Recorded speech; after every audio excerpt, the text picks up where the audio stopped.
Imagine um povo recém-liberto da escravidão, caminhando por um deserto inóspito, guiado por uma nuvem de glória e uma coluna de fogo. Eles haviam presenciado sinais e maravilhas no Egito, atravessaram o Mar Vermelho em terra seca e agora estavam diante do Monte Sinai, onde o céu tocou a terra. Bem-vindo ao canal A Bíblia em Capítulos, onde você vai acompanhar, episódio por episódio, a narrativa mais poderosa já escrita, a história da salvação contada em detalhes, com emoção, profundidade e fidelidade. No capítulo anterior, vimos o momento em que Deus desceu ao Sinai em meio a trovões, fogo e som de trombetas. Sua voz fez a terra tremer e o povo recuou, tomado de temor e reverência. Agora, entramos em um novo momento da revelação. Depois da manifestação divina, vêm as instruções.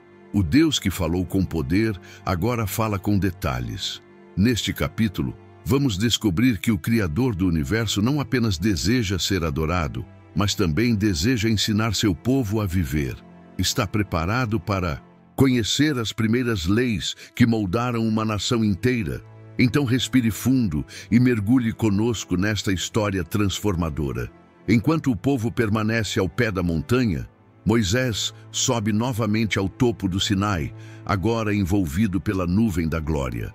Ali, ele não escuta apenas os mandamentos já proclamados publicamente, mas começa a receber orientações específicas que vão muito além de regras religiosas.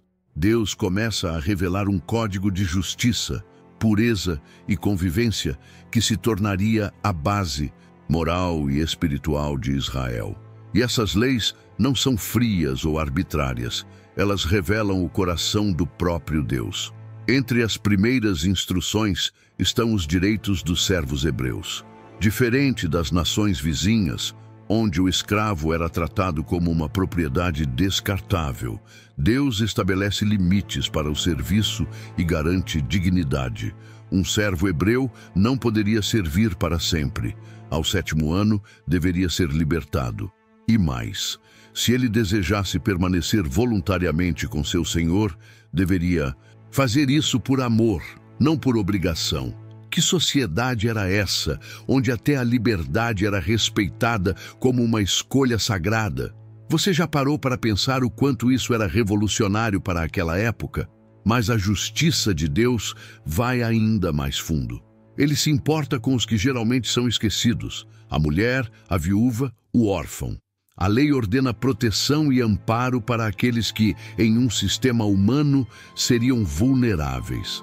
Violar ou explorar uma viúva era provocar diretamente a ira divina. E não é apenas um alerta simbólico. Deus promete ouvir o clamor dos injustiçados e intervir pessoalmente. Que tipo de Deus é esse, que se coloca ao lado dos desamparados? Que modelo de sociedade é esse, onde o mais frágil é o mais protegido? Isso nos convida a uma reflexão profunda.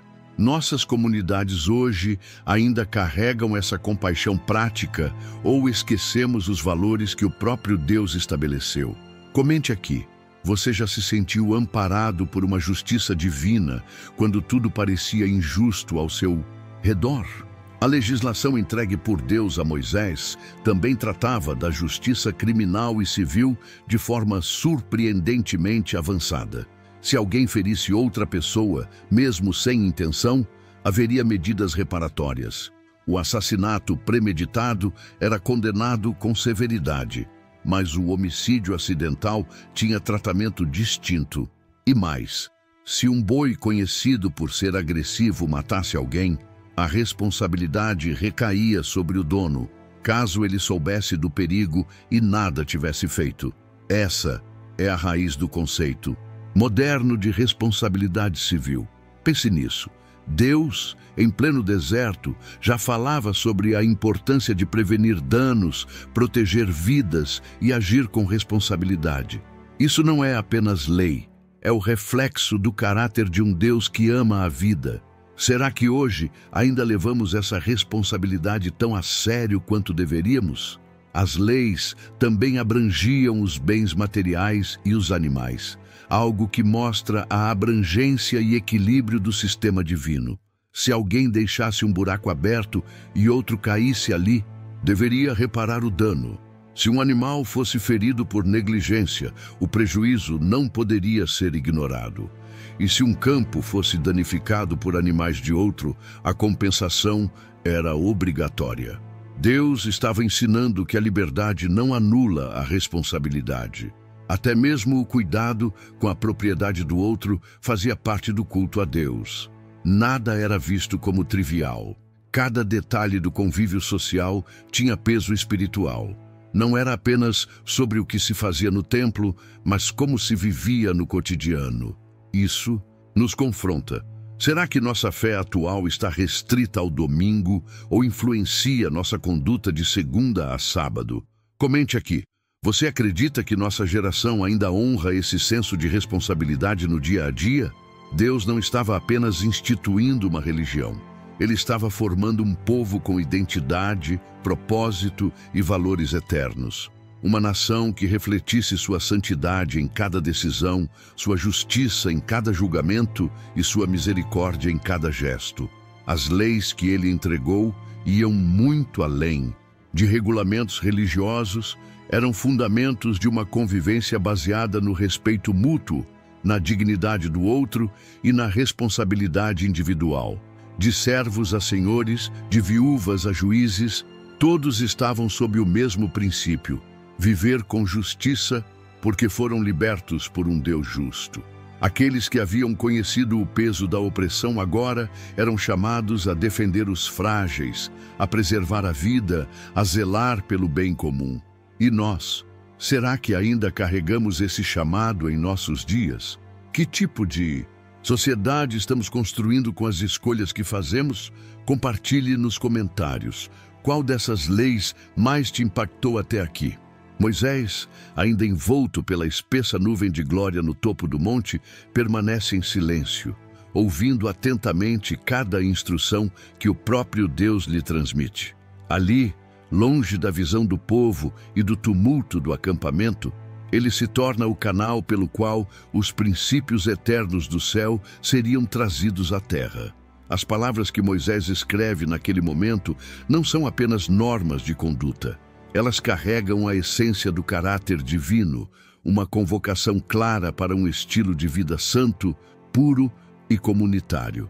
Entre essas orientações estão leis espirituais que revelam o zelo de Deus por uma adoração verdadeira e exclusiva. Ele não divide sua glória com ídolos, nem tolera práticas espirituais corrompidas. A feitiçaria, os encantamentos e toda forma de invocação de forças estranhas eram proibidos, pois afastavam o coração humano do único Deus verdadeiro. A idolatria não era vista apenas como erro teológico, mas como traição, adultério espiritual. Como você entende a fidelidade a Deus hoje? Será que ainda reconhecemos os ídolos modernos que nos seduzem e nos afastam do centro da vontade divina? As leis morais também abordavam com severidade os desvios sexuais, apontando que a santidade não está apenas no templo, mas no corpo, nos relacionamentos e nos desejos mais íntimos do ser humano. Perversões e práticas contrárias à ordem natural estabelecida por Deus eram tratadas como afrontas à criação. Não era apenas uma questão de controle social, mas uma afirmação de que o corpo humano é sagrado e deve ser tratado com respeito, pureza e responsabilidade. Isso nos confronta fortemente hoje, numa geração que relativiza tudo e banaliza o que é santo. O que você considera como pureza em tempos de tanta exposição? Ainda conseguimos enxergar nosso corpo como morada da presença de Deus? Ou deixamos que os valores do mundo redefinam nossos padrões? Comente aqui. O que mais te chama a atenção sobre essa dimensão moral das leis divinas? Outro aspecto profundamente tocante nas leis entregues no Sinai é o cuidado com os pobres, os estrangeiros e os necessitados. Em um mundo onde a sobrevivência era dura e as desigualdades gritantes, Deus estabelece um sistema onde a misericórdia é obrigatória. Não oprima o estrangeiro, pois vocês também foram estrangeiros na terra do Egito.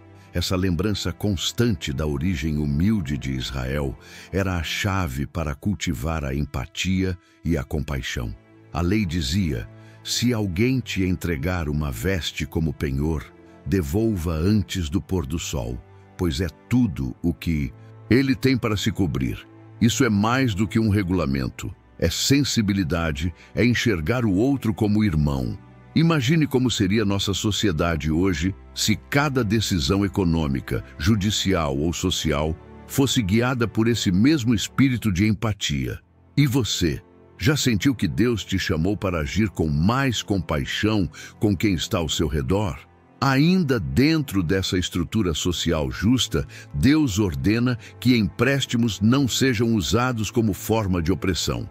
O dinheiro não poderia ser emprestado com juros a um irmão hebreu necessitado, e o tratamento com o trabalhador deveria ser digno e justo. Tudo era pensado para evitar que o poder fosse instrumento de dominação. A justiça divina não era apenas punitiva, mas preventiva, restauradora, promotora da equidade. Cada lei, mesmo a mais técnica, apontava para um valor maior: o amor ao próximo. Em uma sociedade como a nossa, marcada por desigualdades tão profundas, essas leis ainda ecoam como um chamado à responsabilidade social.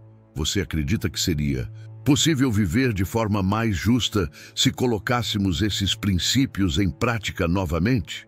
Que tipo de mudança veríamos em nosso mundo se cada um escolhesse não explorar, mas socorrer? Além das leis civis e morais, Deus estabelece momentos sagrados no calendário do povo. Marcos, que serviriam para lembrar quem eles eram, de onde vieram e para onde estavam sendo conduzidos. O sábado é reafirmado como um dia de descanso, não apenas físico, mas espiritual. Era o tempo separado para cessar o trabalho, relembrar o Criador e renovar a comunhão com Ele. E não era apenas o israelita que deveria descansar. Até os servos, os estrangeiros e os animais deveriam ser incluídos nesse descanso. A santidade do sábado era um lembrete semanal de que Deus é o Senhor do tempo e da vida. Além do sábado, 3 festas solenes são instituídas: a festa dos pães asmos, celebrando a saída do Egito; a festa da colheita, reconhecendo a provisão de Deus; e a festa da colheita final, marcada pela alegria da abundância. Essas celebrações não eram opcionais, mas momentos sagrados que uniam o povo à sua história e à sua fé. Que importância damos hoje ao descanso e à celebração espiritual? Como você tem separado tempo para Deus na sua rotina tão corrida? O propósito de todas essas leis não era criar um fardo, mas libertar. Libertar o povo da mentalidade de escravidão, do egoísmo, da violência e da idolatria. Cada mandamento era uma lâmpada para os pés, um caminho para a vida. Deus estava construindo uma cultura diferente, um povo separado que não seguiria os costumes corruptos das nações ao redor, mas viveria de forma elevada, justa e santa. A obediência à lei não era apenas uma obrigação, mas uma resposta de amor à libertação que Deus havia proporcionado. Você já pensou que talvez a verdadeira liberdade esteja justamente nos limites que nos protegem? E se as leis de Deus forem, na verdade, um mapa para a vida plena? Compartilhe conosco. Qual desses princípios você acredita que ainda precisa ser mais praticado nos nossos dias? Enquanto a voz de Deus silencia no monte, suas palavras continuam ecoando nos registros que Moisés cuidadosamente escreve. Aquelas instruções não são apenas um conjunto de regras, são princípios eternos que moldam caráter, estruturam famílias e constroem nações. O povo de Israel, recém-liberto da opressão egípcia, precisava mais do que liberdade física. Precisava aprender a viver como homens e mulheres livres, a pensar como povo de Deus. E isso não se constrói com base no instinto ou no costume, mas na revelação. Por isso, cada lei entregue tinha um objetivo claro: transformar ex-escravos em cidadãos conscientes de sua responsabilidade diante de Deus e do próximo. Imagine o impacto dessas palavras em um povo que nunca teve direitos. Agora, eles tinham deveres sagrados, tinham valor, tinham identidade, e tudo começava com a justiça, uma justiça que vinha do alto, não do homem. Essa justiça divina, porém, não era fria nem distante. Ela estava impregnada de misericórdia e por isso tocava áreas que a legislação dos povos vizinhos sequer cogitava. Por exemplo, a proteção aos estrangeiros não era apenas um mandamento civil, era um lembrete da história do próprio povo. Vocês foram estrangeiros no Egito. Essa frase ressoava como um alerta contra o orgulho e como um convite à empatia. O povo que um dia sofreu rejeição e opressão, agora deveria garantir que ninguém entre eles passasse pela mesma dor. Isso nos leva a refletir. Como tratamos hoje aqueles que são diferentes de nós? Os imigrantes, os pobres, os marginalizados? As leis do Sinai nos lembram que a santidade não é apenas sobre oração ou templo, é sobre a forma como enxergamos e tratamos o outro, especialmente os mais frágeis. Já pensou quantas vezes ignoramos os estrangeiros que cruzam nosso caminho todos os dias, nas ruas, nas igrejas, nos ônibus lotados? Outro ponto impressionante das instruções divinas é a forma como Deus se preocupa com as relações de poder e com o equilíbrio entre autoridade e compaixão. A liderança entre o povo não deveria ser usada como meio de opressão, mas como serviço. Os juízes deveriam ser imparciais, rejeitar subornos e não distorcer a justiça em favor dos ricos, nem por pena dos pobres. A integridade era a exigência fundamental. Deus estava ensinando que verdadeira liderança é aquela que representa seu caráter, justa, honesta, firme, mas sempre sensível ao sofrimento humano. Quantas crises em nossas sociedades poderiam ser evitadas se essa visão fosse aplicada nos sistemas de justiça e governo? E você, como lida com as pequenas lideranças que lhe são confiadas no dia a dia, seja no trabalho, na igreja, na família? Será que você reflete esse modelo de liderança santa? Essas leis também revelam uma preocupação constante com o equilíbrio entre trabalho e descanso. Deus não apenas ordena o sábado como um mandamento individual, mas como um princípio coletivo. Toda a comunidade deveria parar. Isso inclui servos, animais e até mesmo a terra. A cada 7 anos, os campos deveriam descansar, permitindo que a natureza se renovasse e que os pobres tivessem acesso ao que crescesse espontaneamente. É como se Deus dissesse: até a terra precisa de graça. E ainda mais surpreendente é o conceito do jubileu. A cada 50 anos, as propriedades deveriam retornar aos donos originais, os escravos serem libertos e as dívidas perdoadas. Esse era um reset divino que impedia a concentração de riquezas, o acúmulo de poder e a opressão dos mais fracos. Já imaginou viver em um sistema onde o perdão é institucionalizado, onde ninguém fica preso para sempre à sua miséria? Será que não deveríamos resgatar esse espírito de graça também em nossas estruturas econômicas e relacionais? No coração de todas essas leis está uma mensagem poderosa. Deus não apenas liberta, Ele ensina a viver. A libertação do Egito foi o começo, mas o verdadeiro milagre seria transformar aquele povo em uma nação santa, diferente de todas as outras. Isso exigia mais do que milagres, exigia obediência. Não bastava celebrar a liberdade, era preciso aprender a caminhar com ela. A lei do Senhor era, ao mesmo tempo, um guia, um espelho e uma cerca. Guia, porque mostrava o caminho. Espelho, porque revelava o caráter. Cerca, porque protegia contra a autodestruição. Tudo isso mostrava que Deus se importa com cada detalhe da vida humana, desde o que comemos até como tratamos um estranho.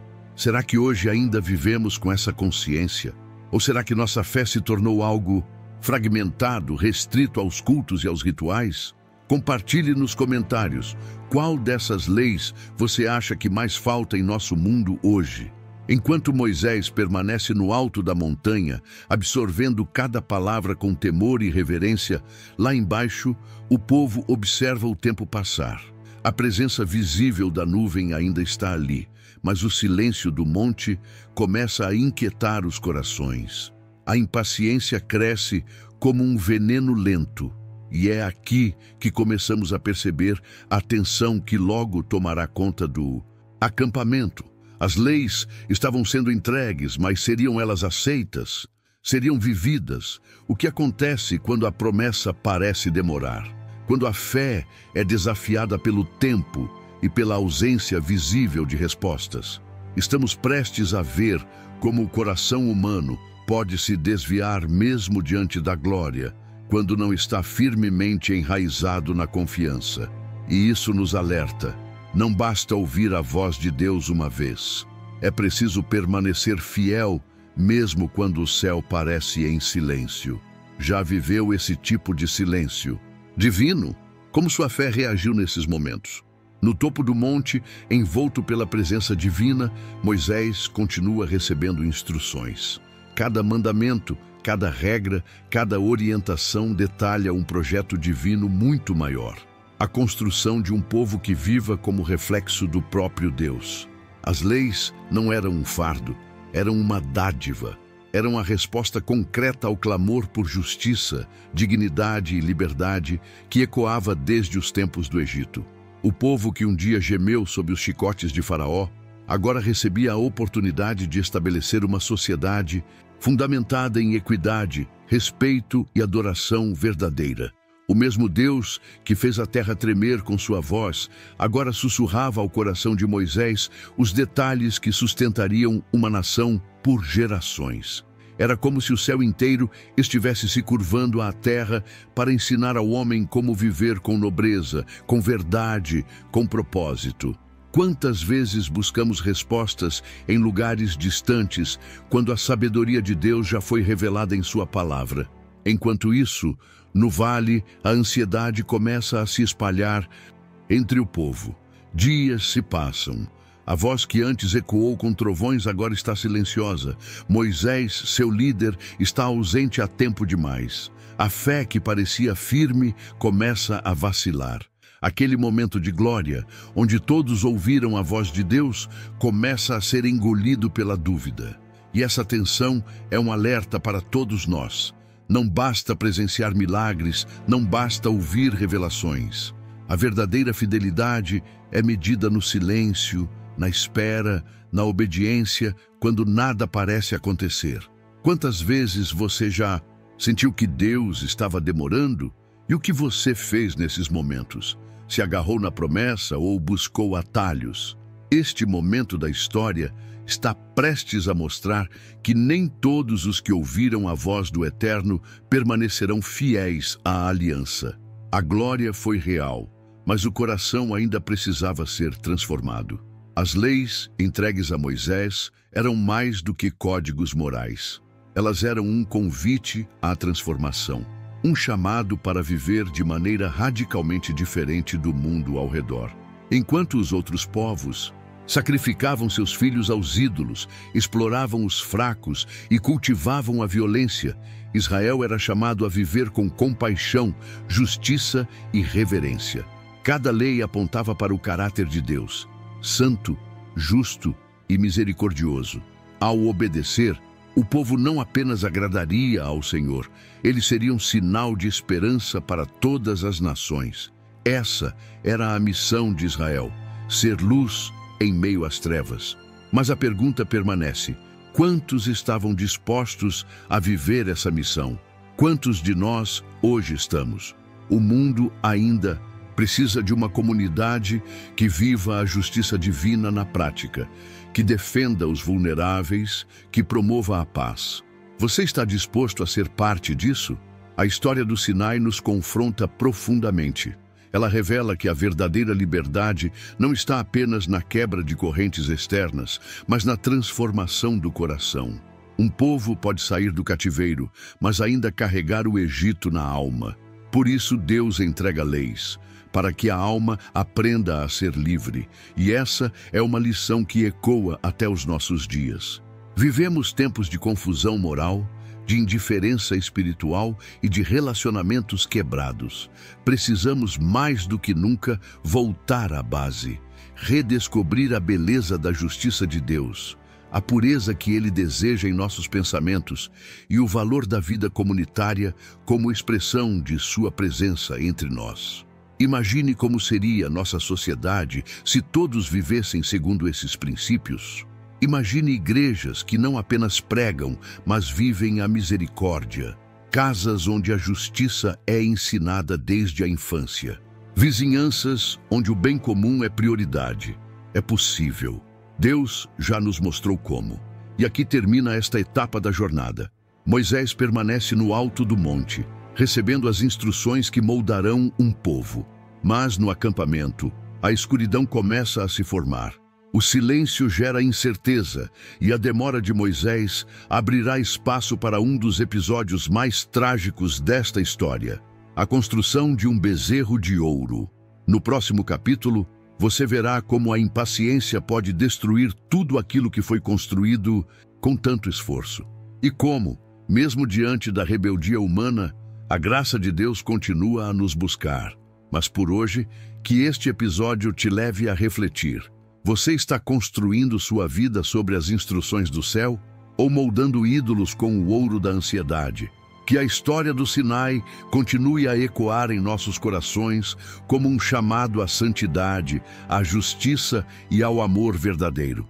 Que sejamos não apenas ouvintes da palavra, mas praticantes de uma vida transformada por ela. Obrigado por assistir esse vídeo. Pedimos que se inscreva em nosso canal e curta esse vídeo. Ative também o sininho das notificações para ser avisado sobre nossas postagens. Até o próximo vídeo.